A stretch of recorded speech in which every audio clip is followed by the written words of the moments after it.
তোমার হুঁশ নাই? ওমর ফারুকের মতন বক্তা যেখানে ওয়াজ করে আর আমরা যেখানে বসে বসে ওয়াজ শুনি, এটা হলো রহমতের সাগর। জোরে কোন কিছু সাগর? সেখানে তোমার এক পেয়ালা রহমতের দরকার আছে? তুমি অযথা সালাম দিবার চাও কেন এতবার? আমরা নিচ্ছি না, তোমার উচিত হলো চুপ করে বসে যাওয়া। ওমর ফারুক দেখতেছে ওসমান গনি যে খেপা খেপছে।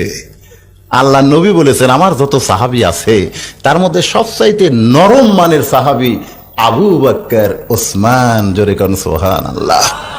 এত নরম সাহাবী নবীর আর কেউ ছিল না। একজনের নাম কি? হযরত আবু বকর। আর 2 নম্বর কেডা? সেই মানুষ খেপে গেছে ভাই।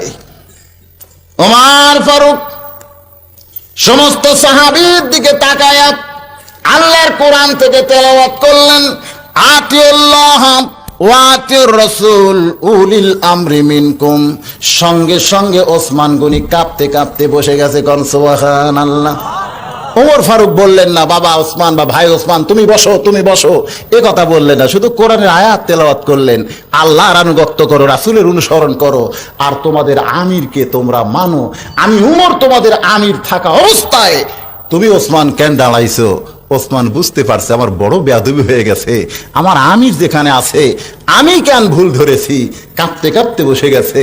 এখন আমি জানতে চাই এই কোরআনের ক্ষমতা আছে না নাই? যে কোরআনের আয়াত শুনলে ওসমানের মতো ব্যক্তি কাঁপতে কাঁপতে বসে যায়। ওয়াজ বাদ দিয়া বেদুইন সাহাবীর কাছে জোড়হাত করে বলতেছে, ভাইজান এটা এই জন্যই বলতেছি, ওমর ফারুক শুধু বক্তা ছিলেন না, এই মুহূর্তে তিনি ছিলেন অর্ধ পৃথিবীর খলিফা। জোরে কোন সুবহানাল্লাহ। বেদুইন সাহাবীর কাছে জোড়হাত করে বলতেছে, ভাইজান তোমার উচিত ছিল চুপ করে বসে আমি যে ওয়াজ করতেছি ওয়াজটা শোনা, কিন্তু তুমি কেন সালাম দিতে গেলে? এখন তুমি সালাম দিবার কারণে ওসমান খেপে গেল আর আমার ওয়াজটা বন্ধ করে তোমার কাছে আসতে হলো। বেদুইন সাহাবী বলে, আমিরুল মুমিনিন, আমি এই মাহফিলের ভিতরে মসজিদের ভিতরে ওয়াজ শোনার জন্য ঢুকি নাই, আমি আপনাদের সবাইকে একটু ওয়াজ শোনাতে চাই। কি শোনাতে চায়? সমস্ত সাহাবীরা খালি কাঁদতিছে, এবারটা কয় কিরে? উমর ফারুকের মতন বক্তা যখন ওয়াজ করে তারে নামায় দেয়া, তোর ওয়াজ শোনার টাইম আছে? কি কন? এখানে যদি বাংলাদেশের শ্রেষ্ঠ বক্তা সাইদি সাহেব আসে, শুধু বাংলাদেশ না ওয়ার্ল্ডের মধ্যে অত বড় বক্তা কমই আছে, ঠিক কিনা বলেন ভাই? সেই বক্তা যদি ওয়াজ করে আমরা তার বিরুদ্ধে বহু বলতে পারি, তারপরে যদি মাইকিং হয় গুরুদাসপুরে, সাইদি সাহেব আজকে এখানে ওয়াজ করতে আসতেছে, এই কয় লোক একটু ওয়াজ করবার চাই, আপনারা কি আমাকে চান্স দিবেন? যতই ওয়াজ করেন পরে আসেন, এই সময় হতে না। ওমর ফারুকের মতো বক্তা যেখানে ওয়াজ করে সেখানে বেদুইন সাহাবী বলতেছে, আমি তো ওয়াজ শুনতে আসি নাই, আমি একটু আপনাদের ওয়াজ শোনাতে চাই। সমস্ত সাহাবী খেপে গেলেন, এই মিয়া কি মুখে আসে আর কি বলো? ওমর ফারুক কোরআন থেকে বললেন, আতিউল্লাহ ওয়া আতিউর রাসূল উলিল আমরি মিনকুম। সঙ্গে সঙ্গে সমস্ত সাহাবী বসে গেছে। কোন সুবহানাল্লাহ। ওমর ফারুক বলতেছে, ভাইজান আমার কোনো আপত্তি নাই, বরং আমি তোমার ওয়াজ শুনতে চাই। এই নবীর সাহাবীরা তোমরা কি আপত্তি করো? বলে না, আপনি আমির হয়ে যদি ওয়াজ শুনতে চান আমাদের আর কারো আপত্তি নাই। এবার বেদুইন সাহাবী মেম্বরের কাছে দাঁড়ায়া আল্লাহর শুকরিয়া নবীর প্রতি দরুদ শরীফ পড়ে 3টা ওয়াজ করলেন। 1 নম্বর ওয়াজ হলো ইন্নী উহিব্বুল ফিতনা, আমি ফিতনাকে মহব্বত করি। ভালো না খারাপ?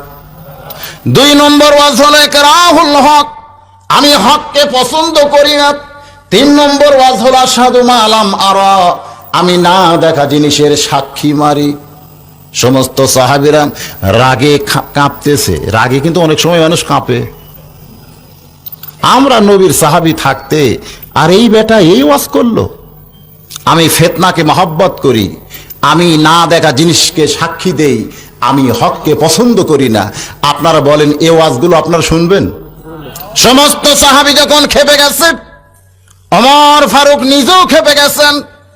কারণ সমস্ত সাহাবীর চাইতে ওমর ফারুকের রাগ বেশি না কম? বাজান রাস্তা দিয়ে গেলে শয়তান 40 দিন যায় না, সেই মানুষটার চেহারা লাল হয়ে গেল, কিন্তু নেতা হওয়ার কারণে রাগকে সেক দিলেন। নেতা হওয়ার পরে অনেক সময় অনেক কিছু সেক দিতে হয়, ঠিক কিনা বলেন? একজন নেতা একেবারে সাধারণ ব্যাপার নয়, নেতার অনেকগুলো গুণ থাকতে হবে, তার মধ্যে একটা গুণ হলো রাগকে সেক দেওয়া। ওমর ফারুক নিজের রাগকে সেক দিয়া বেদুইন সাহাবীকে বলতেছে, ও ভাইজান, ওয়াজ করতে বলেছি তাই বলে এমন বকওয়াস ওয়াজ করা যায় না, মুসলমান হয়ে নবীর সাহাবী হয়ে এমন ওয়াজ তুমি কেন করলে ভাই? না, যেরকম বর্তমানে মমতাজ পাগলি কয়, আগে করো রে মন আখেরের কাজ, ধ্যান যুগে হয় দিলের নামাজ, ও তোমার পাঞ্জি গানা নামাজ পড়া লাগবি না।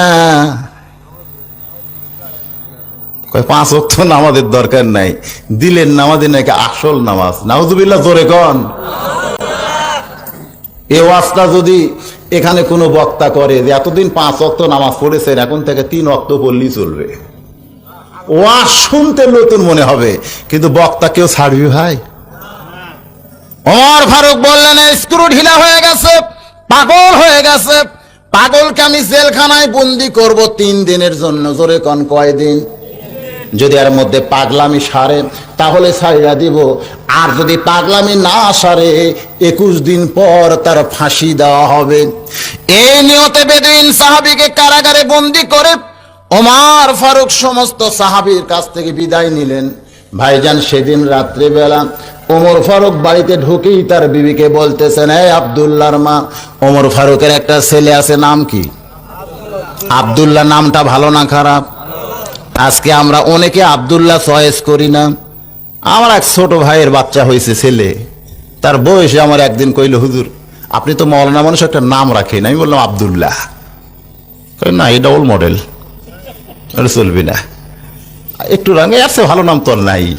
কয়েকদিন পরে দেখলাম ওই ছেলের নাম রাখছে। আমি বলি, কি নাম? কয় রকি। ভালোই নাম রাখছে, এটা আপ টু ডেট নাম। দেখতেছেন না বর্তমান যুগে আমাদের যুবকের ব্যাসাইজ? 4 বছর আগে একটা গান গাইলো, আকাশেতে লক্ষ্য তারা, চাঁদ কিন্তু একটা রে। চাঁদ কয়টা?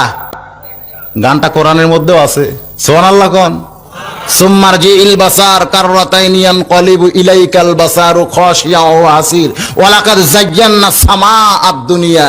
জোরে কোন সুবহানাল্লাহ। আকাশের দিকে তাকাইলে তুমি লক্ষ লক্ষ তারকা দেখবা, চাঁদ কয়টা?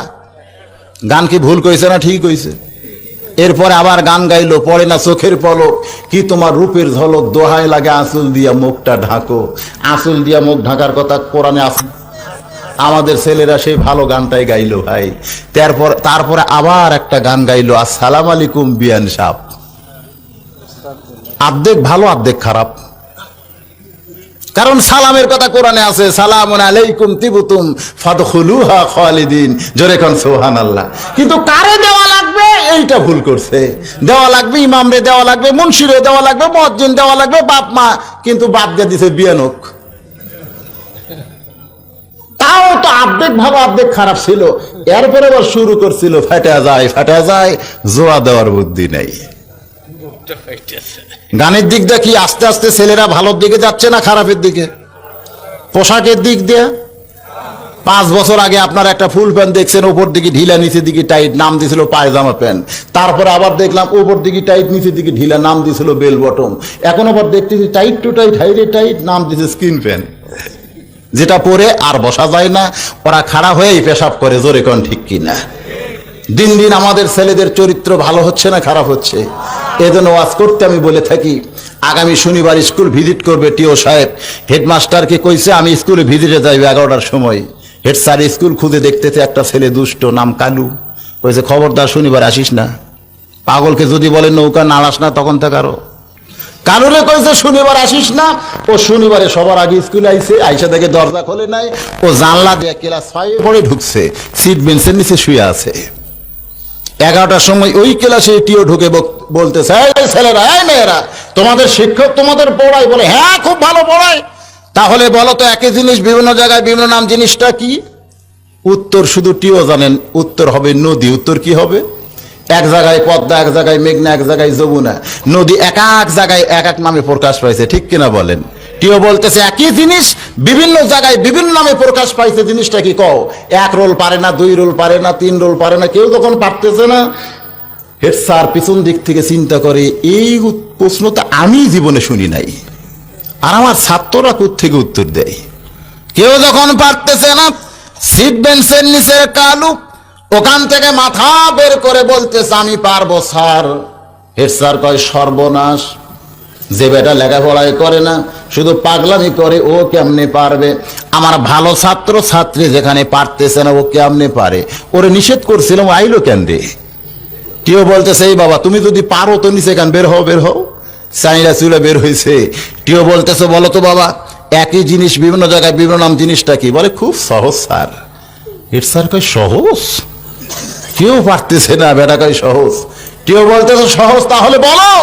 কালু বলতেছে এটা হলো মাথার চুল।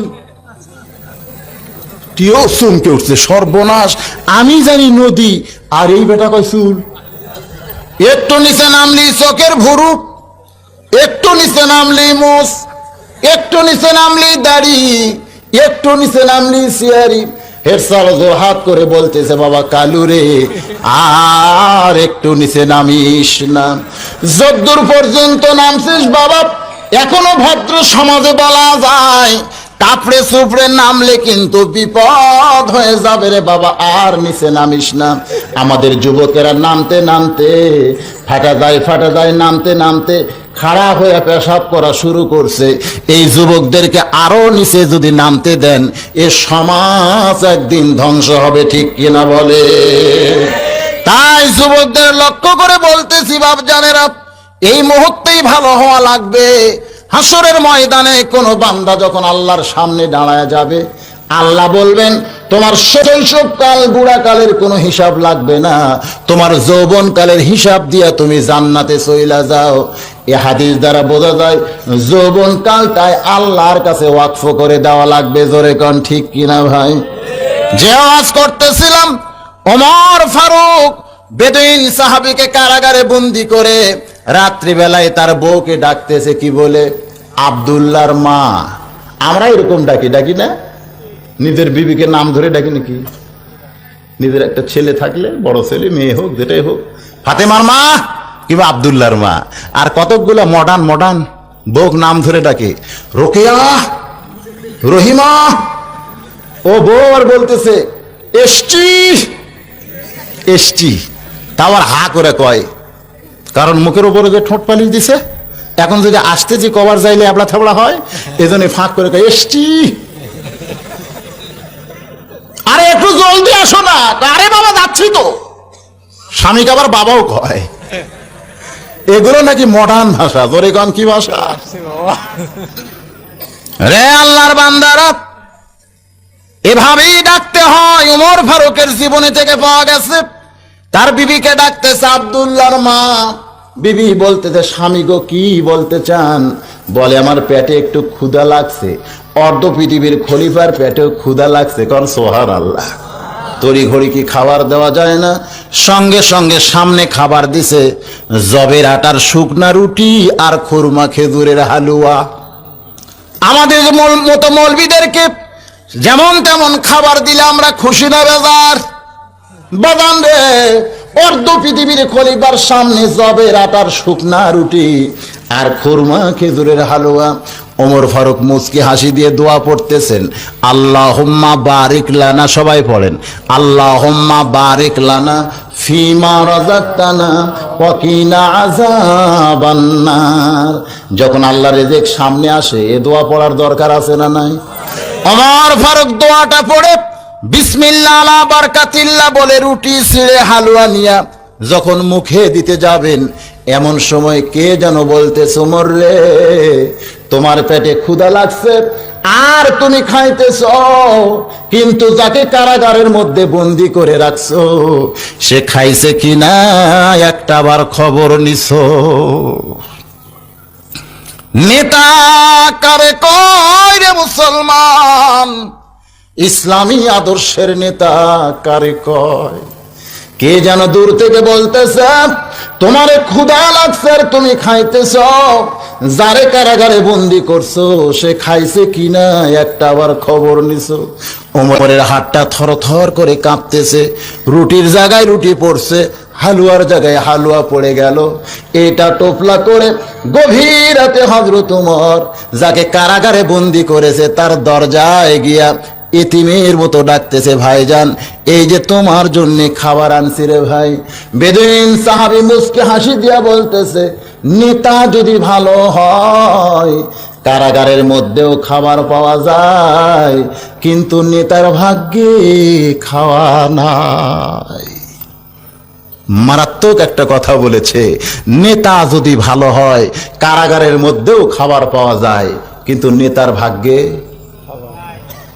আমাকে বাংলাদেশের নেতাকে সাইজ দেখছে, বুক এক জায়গা পেট এক জায়গা, এক জায়গা বুক এক জায়গা পেট। দুই নেতা যদি কোলাকুলি করবার চায় জীবনেও বুক ঠেকাবার পারবে না ভাই, কারণ দুই পেট লাগার পরে মাঝখানে 1.5 হাত ফাঁক হয়ে যায়। কয় হাত ফাঁক হয়? কারণ দুই পেট লাগছে তো, বুকের সঙ্গে বুক ঠেকান খুবই কঠিন। ওমর ফারুক চোখের পানি নিয়ে কাঁদতে কাঁদতে বাড়িতে চলে আইলেন। নিজের ঘরে যখন ঘুমাইতে চাচ্ছেন এমন সময় বিবি বলতেছে, স্বামী গো আপনি কি খাবেন না? ওমর ফারুক চমকে বললেন, তুমি তো আমারে খাবার দিছো। বলে, আমি আপনারে ছাড়া কোনোদিনও খাই না, আর আপনারে খাবার দেওয়ার পরে আমি দূরে বসে আপনার খাওয়াটা দেখি। কোন সুবহানাল্লাহ। ওমর ফারুকের বিবি বলতেছে, স্বামী রে এত বছর হলে আপনার সংসার করি, আজ পর্যন্ত আপনি খানার দোষ ধরলেন না। আপনার সামনে যেটাই দেওয়া হয় ওইটা আল্লাহর শুকরিয়া আদায় করে খাওয়ার পরে 2 হাত তুলে আপনি দোয়া করেন, আল্লাহ এত কষ্ট করে আমার বিবি রুটি তৈরি করে হালুয়া তৈরি করে আমার সামনে দেয়, আমার বিবিরে তুমি জান্নাত দিয়া দিও। আপনি শুধু নেতা হিসাবে ভালো না, আপনি স্বামী হিসাবেও ভালো। সুবহানাল্লাহ। কোন নিজের বিবি বলতেছে, আপনি এমন একজন মানের স্বামী, এতদিন হলে সংসার করি কোনদিন আপনি খানার দোষ ধরলেন না, বরং খাওয়ার পরে দোয়া করেন, আল্লাহ আমার বিবিরে তুমি জান্নাত দিয়ে দাও। আল্লাহ, যে বিবি এত কষ্ট করে আমারে পাক করে দেয়, আমরা কি কোনোদিন এরকম দোয়া করছি ভাই? হ্যাঁ, কি স্বামী হয়েছি আমরা। বাড়ির জায়গায় পাও তেল দে, স্বামীর পায়ের তলে বইয়ের ব্যস্ত, বউ সমানে পাওয়ার তেল দে, ফাটা পাওত। ফজরের নামাজ পড়া দোয়া করতেছে, আল্লাহ আমি ব্যস্ত চাই, ব্যস্তের মধ্যে হুর চাই। বউ কই কেরে পাওয়ার তেল দিয়ে দিলাম আমি, আর হুর চাই। নামাজ শেষ হলে বলতেছে, স্বামী হুর কি? কই হুর হলো সুন্দরী নারী, তোর মতন বেসাই জানা। দুনিয়া তো তোর পাই আমি ঠকছি, মরার পরে ঠকবার চাই না, এজন্য বেহেশত চাই, আল্লাহ যেন বেহেশত হুর দেয়। বউ কই আই রে ফাটা পাওয়ার তেল।